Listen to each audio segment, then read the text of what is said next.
Allô? Oui, bonsoir, cher frère Clara. Bonsoir le conquérant, comment allez-vous? Oui, je vais très bien et chez vous. Ça va très bien. Et la soirée à Abidjan, j'ai l'impression qu'il pleut là.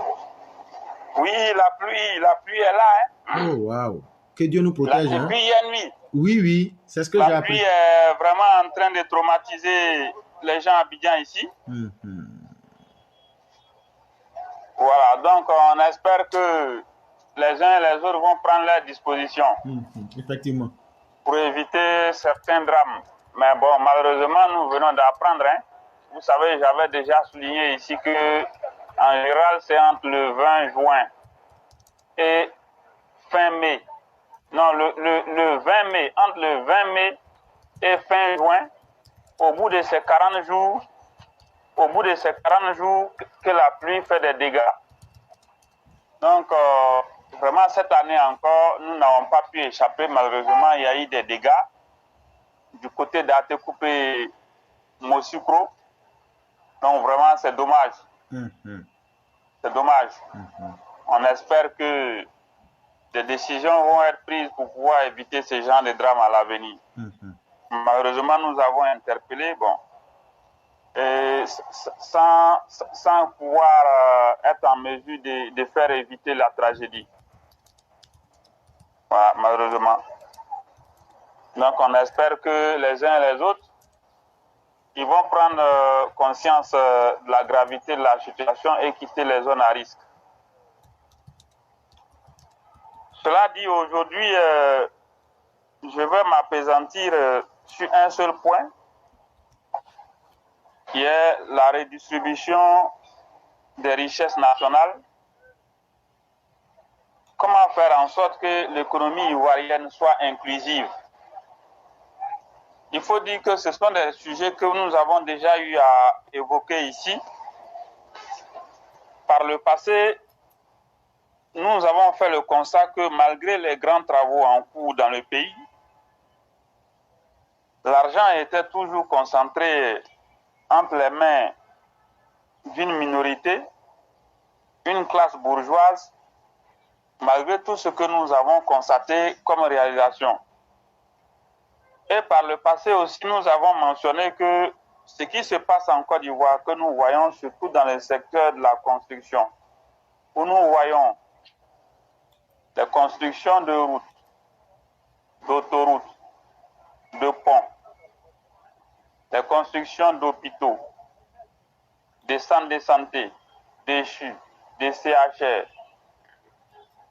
la construction des centrales électriques, des lignes électriques, la construction de réseaux de télécommunications, la construction d'universités, des lycées, de collèges et écoles primaires, la construction des châteaux d'eau, tout ce que nous voyons en Côte d'Ivoire ces dernières années n'est pas le fruit d'un hasard. Tout ce qu'on voit n'est pas le fruit d'un hasard.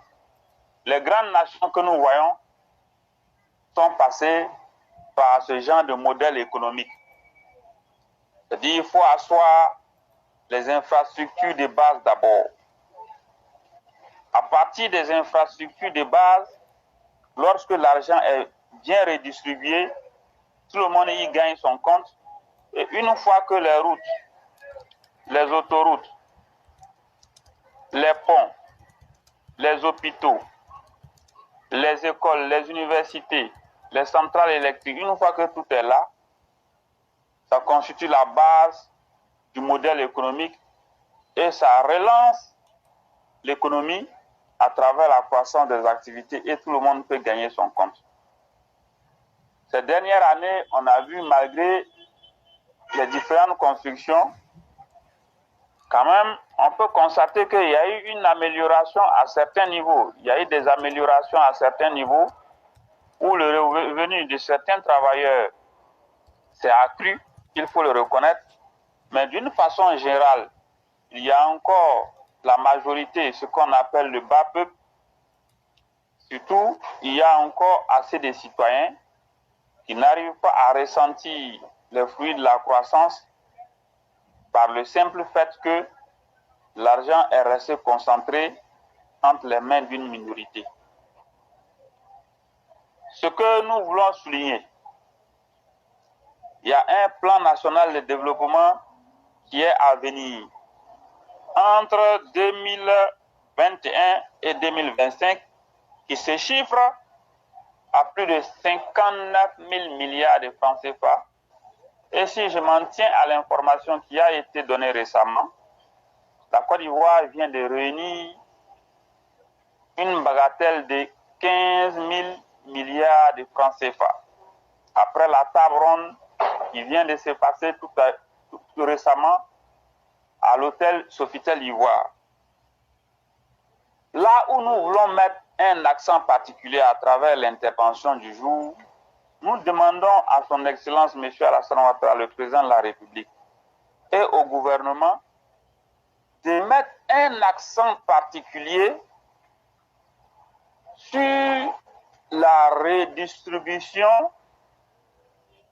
de cet argent à travers le travail.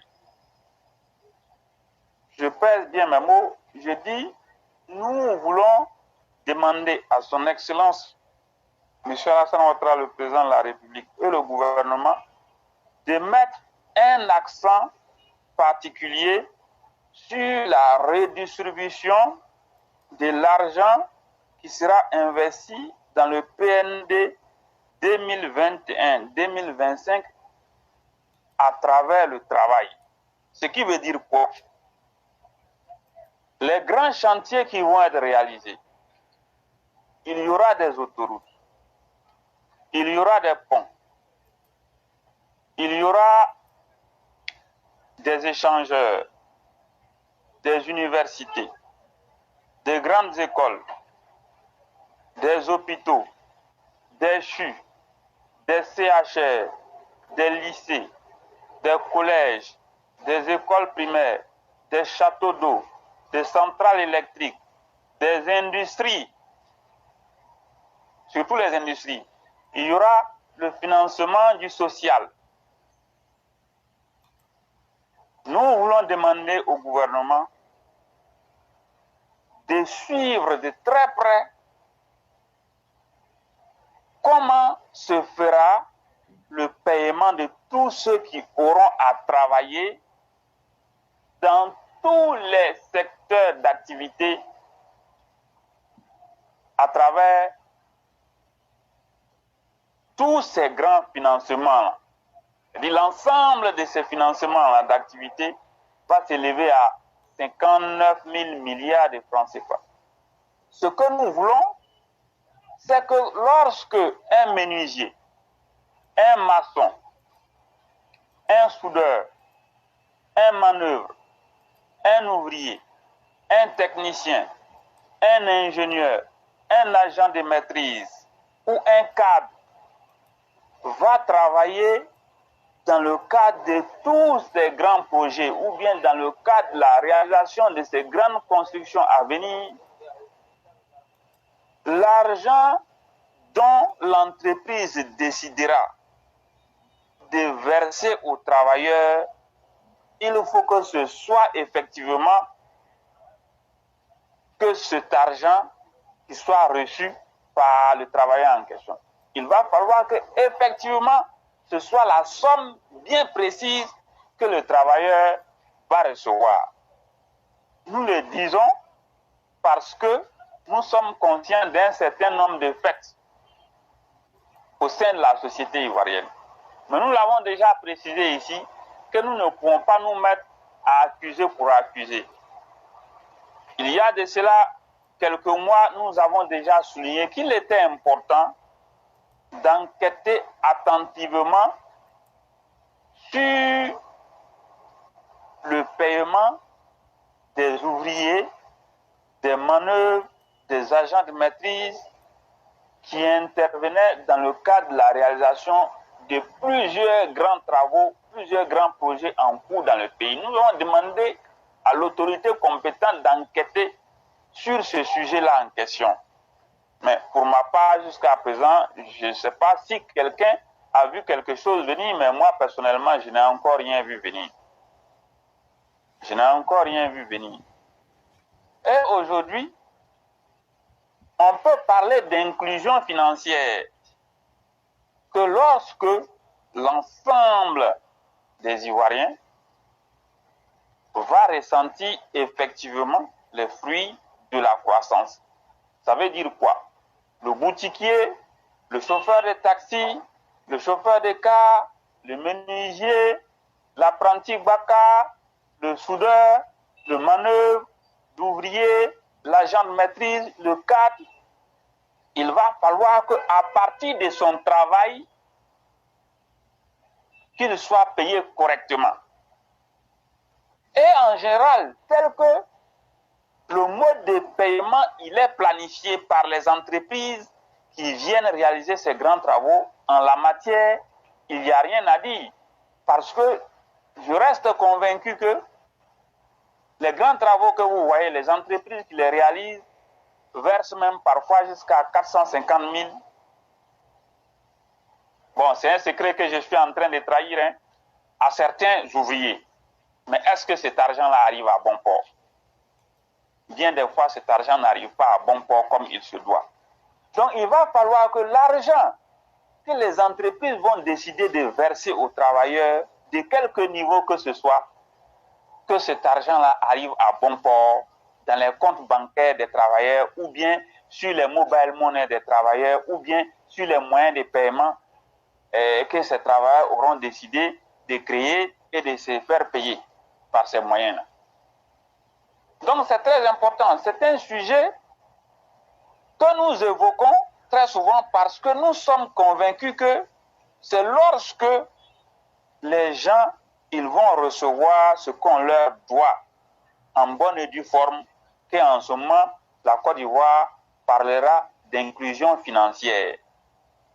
Parce que la réalité qu'on ne dit pas, il y a beaucoup de ces travaux-là qui sont réalisés et il y a des requins qui passent par derrière pour récupérer l'argent des gens qui travaillent et ils se la coulent douce au détriment des travailleurs.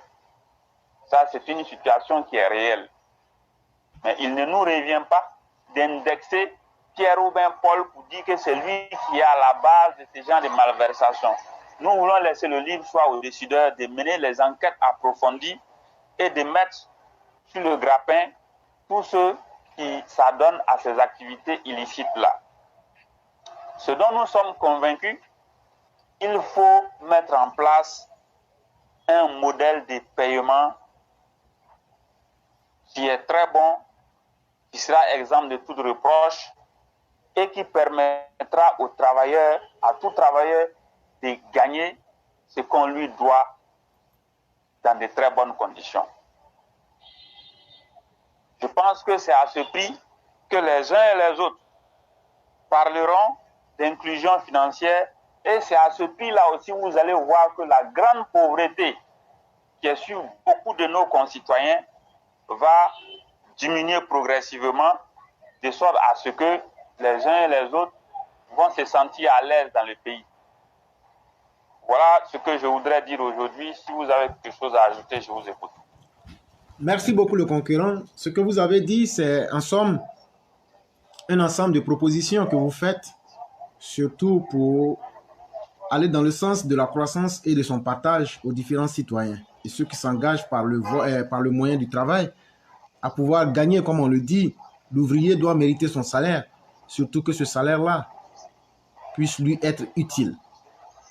Vraiment, merci beaucoup de vous soucier de la vie de tous, parce que la chaîne économique, comme on le dit, c'est une chaîne, tout est lié et tout est entremêlé.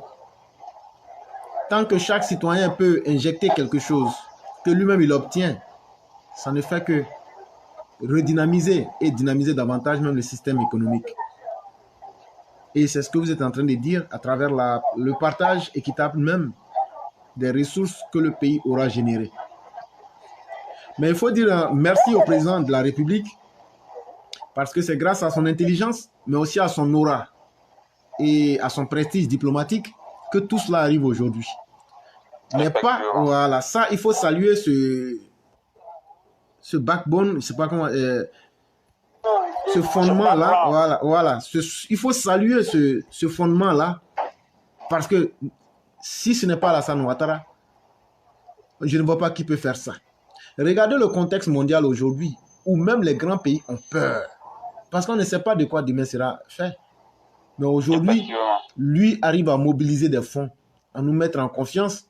Et au lieu de nous poser la question de quoi demain sera fait, on a même le luxe de nous dire qu'il faut partager ces richesses-là. Ça, c'est l'effet Alassane Ouattara. Parce que l'homme jouit d'une confiance et d'une respectabilité qui fait pâlir même les dirigeants des pays les plus puissants de ce monde. Mais comme il est dit, nul n'est prophète chez soi.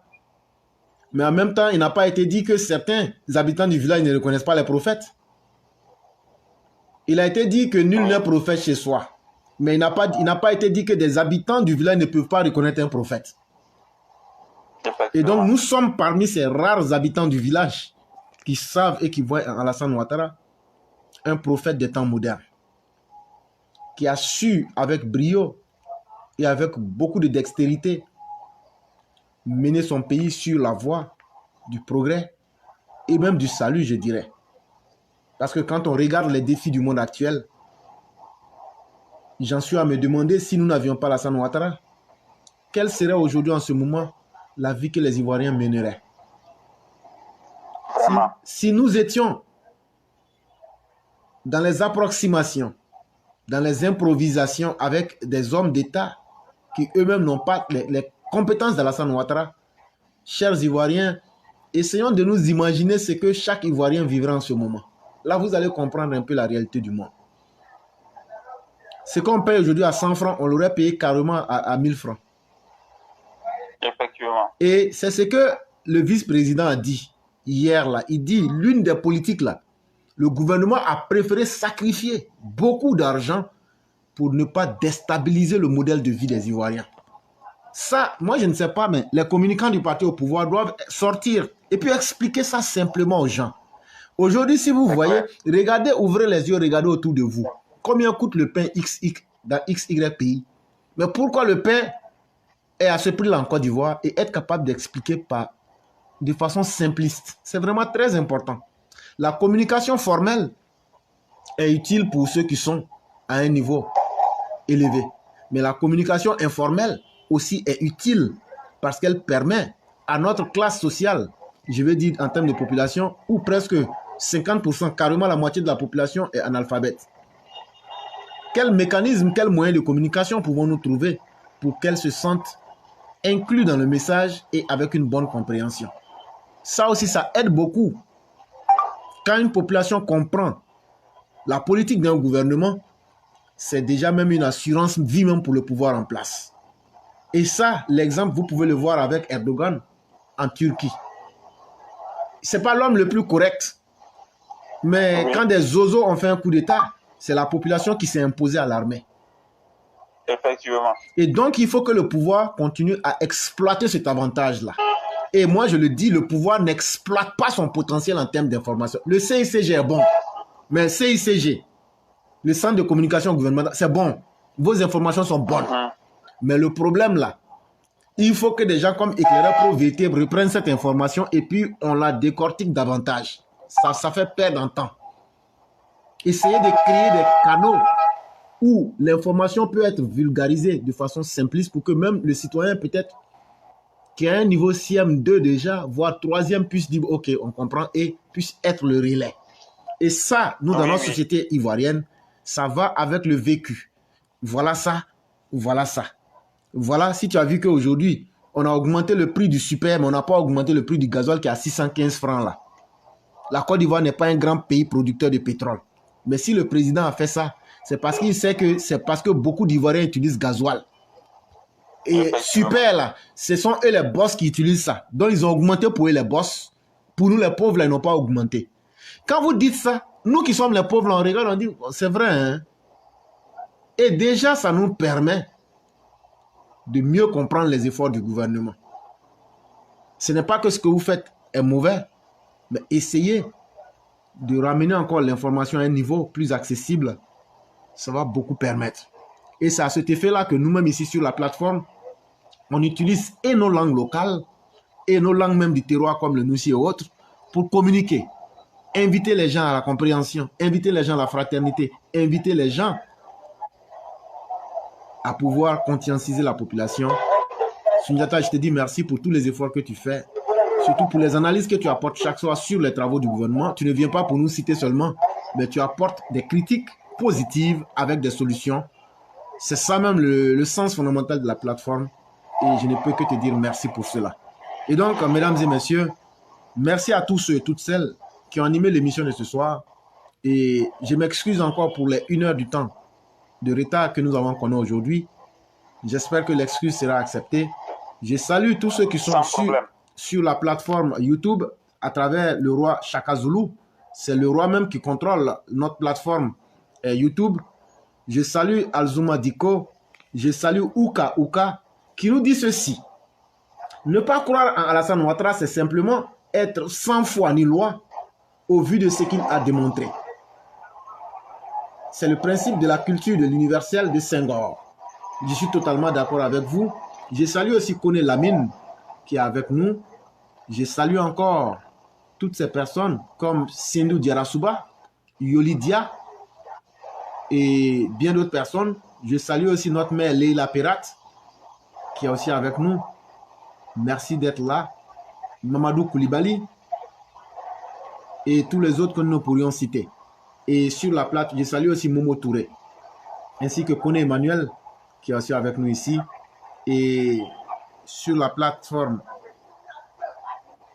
Facebook ou Meta, si vous voulez, je salue ces milliers de personnes qui continuent à nous suivre, qui continuent à partager le message de la fraternité, continuez à nous faire confiance parce que nous essayons d'aider le pays pour qu'il aille de l'avant. Sundiata, je vous donne la conclusion. Alors, chers amis, chers auditeurs, tous les élèves de la classe en vos rangs, grades et qualités, aujourd'hui, vous avez encore constaté que nous avons pris de notre temps, malgré les différentes difficultés, pour donner le meilleur de nous-mêmes, pour vous situer sur l'état d'évolution du pays et aussi pour contribuer à la bonne marche des activités. Nous l'avons déjà suggéré ici. Tous les jours, nous serons déterminés à être à la tâche. Tant que nous aurons les forces et les ressources nécessaires, nous donnerons toujours le meilleur de nous-mêmes pour venir partager l'information sociopolitique avec vous et aussi pour venir parler du développement de la Côte d'Ivoire. Nous avons également dit à plusieurs reprises ici que nous ne sommes pas censés tout connaître et nous n'avons pas cette magie-là de pouvoir résoudre tous les problèmes ivoiriens. C'est donc dans ce sens-là que nous vous encourageons tous les jours, vous les citoyens, de quelque niveau que ce soit, où que vous soyez. Si vous avez une préoccupation, si vous voyez un problème de société quelque part, venez vous exprimer, venez parler pour qu'ensemble, nous voyons comment nous pouvons apporter les solutions nécessaires pour pouvoir résoudre ce problème-là en question. Donc, continuez de nous faire confiance, suivez la plateforme, continuez aussi à venir vous exprimer. Surtout ceux qui ne parlent pas, nous vous encourageons également à venir parler parce que c'est ensemble que nous allons réussir cette mission-là. Nous vous encourageons vivement, faites-nous confiance, portez-vous bien, demain sera un autre jour. Excellente soirée à tous.